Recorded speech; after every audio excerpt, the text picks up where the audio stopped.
మంత్రి ఉత్తమ్ కుమార్ రెడ్డి కాన్వాయ్లో ప్రమాదం జరిగింది. హుజూర్ నగర్ నుంచి జాన్ పహాడ్ వెళ్తున్న సమయంలో ఉత్తమ్ కుమార్ రెడ్డి కాన్వాయ్లోని 6 కార్లు ఒకదానికొకటి ఢీకొన్నాయి. మంత్రి ఉత్తమ్ కుమార్ రెడ్డి ప్రయాణిస్తున్న వాహన డ్రైవర్ సడన్ బ్రేక్ వేయడంతో వెనుకే ఉన్న వాహనాలు ఒకదానికొకటి ఢీకొన్నాయి. అదే సూర్యాపేట జిల్లా గరిడేపల్లిలో ఈ ఘటన చోటు చేసుకుంది. జాన్ పహాడ్ వుడ్స్ ఉత్సవాల్లో పాల్గొనేందుకు మంత్రి వెళ్తున్న సమయంలో గరిడేపల్లి దగ్గర కాంగ్రెస్ పార్టీ నాయకులు కార్యకర్తలను చూసి మంత్రి కారు ఆపాలని డ్రైవర్కు సూచించారు. దీంతో అతను వెంటనే కారును నిలిపివేశారు. దీంతో మంత్రి కాన్వాయ్లోని ఇతర వాహనాలు ఢీకున్నాయి.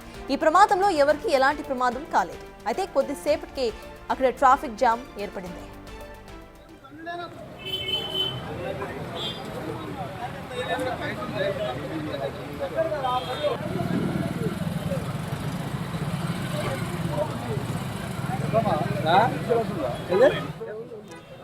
మంత్రి ఉత్తమ్ కుమార్ రెడ్డి కాన్వాయ్లో ప్రమాదం జరిగింది. హుజూర్ నగర్ నుంచి జాన్ పహాడ్ వుడ్స్ ను సందర్శించడానికి వెళ్తున్న సమయంలో ఉత్తమ్ కుమార్ రెడ్డి కాన్వాయ్లోని 6 కార్లు ఒకదానికొకటి ఢీకొన్నాయి.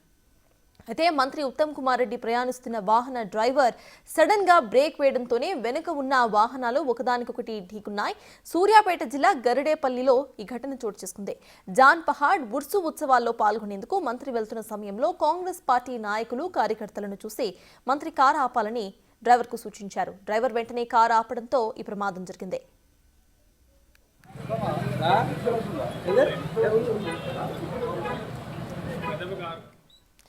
ఇదే అంశంపై పూర్తి డీటెయిల్స్ మా ప్రతినిధి పుల్లారావు అందిస్తారు. పుల్లారావు, చెప్పండి, ప్రెసెంట్ అక్కడ అప్డేట్స్ ఏంటి? ట్రాఫిక్ జామ్ ఏర్పడినట్టుగా కూడా తెలుస్తోంది.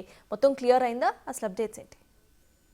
ఈ రోజు రాష్ట్ర ఇరిగేషన్ పౌర సరఫరా మంత్రి ఉత్తమ్ కుమార్ రెడ్డి జాన్పహాడ్ లో జరిగినటువంటి ఉర్సు ఉత్సవాలకు హాజరవుతున్న నేపథ్యంలో గరిడేపల్లి వద్దకు చేరుకున్నటువంటి ఉత్తమ్ కుమార్ రెడ్డి చూస్తే గరిడేపల్లి మండల కేంద్రంలో ఉన్నటువంటి కొంతమంది కాంగ్రెస్ కార్యకర్తలు పెద్ద సంఖ్యలో ఉత్తమ్ కు స్వాగతం పలుకుతామని చెప్పి ఉన్న సమయంలో ఆ ఉత్తమ్ కార్యకర్తలను చూసేసి ఒక్కసారిగా అక్కడ డ్రైవర్ చెప్పేసి వాహనాన్ని నిలుసలు చేయడం. ఇదే సమయంలో ఉత్తమ్ వెనకాల వస్తున్నటువంటి దానికి కారణంగా వస్తున్నటువంటి 6 కార్లు కూడా ఉత్తమ్ కుమార్ రెడ్డి యొక్క వాహనం ఒకసారి నిలుపుదల చేసిన విషయాన్ని గమనించగా వేగంగా వస్తూ సడన్ గా బ్రేక్స్ వేసే వరకు ఒకటి ఢీకొన్న పరిస్థితి నెలకొంది. మొత్తం 6 కార్లు కూడా పరిస్థితి నెలకొందని చెప్పవచ్చు. సో ఈ విధంగా ఒక్కసారిగా ఉత్తమ్ కుమార్ రెడ్డి కారు నిలిపించడం, ఈ వెనక నుంచి వచ్చిన వాహనాలు ఢీకొనడంతో మంత్రి కారు ప్రయాణిస్తున్న కారు కూడా కొంచెం వెనకలో కూర్చున్న పరిస్థితి లేదు. కాకపోతే ఇప్పటికి కూడా ఎలాంటి గాయాలు కాకపోవడం వల్ల మాత్రం అతను హాయిగా ఊహించుకున్నారని చెప్పవచ్చు.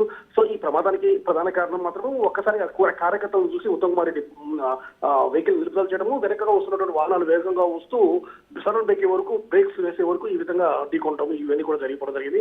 సో పోలీసులు వెంటనే ప్రదేశానికి చేరుకోవడం జరిగింది. మొత్తం ట్రాఫిక్ మొత్తం కూడా జామ్ అయిన నేపథ్యంలో ఉత్తమ్ కుమార్ రెడ్డి వాహనము అక్కడ నుండి జాన్పహాడ్ కు వెళ్లిపోయిన తర్వాత మిగతా వాహనాలన్నీ కూడా పక్కకు తప్పించేసేసి ట్రాఫిక్ ను పూర్తి స్థాయిలో క్లియర్ చేసిన పరిస్థితి ఉండడం జరిగింది. ముఖ్యంగా అభిమానులు కార్యకర్తలు మాత్రం ఉత్తమ్కి ఎలాంటి గాయాలు కాకపోవడం వాళ్ళు మాత్రం చాలా హాయిగా ఊపిరి తీసుకున్నారని చెప్పవచ్చు. Right, thank you Pullarao.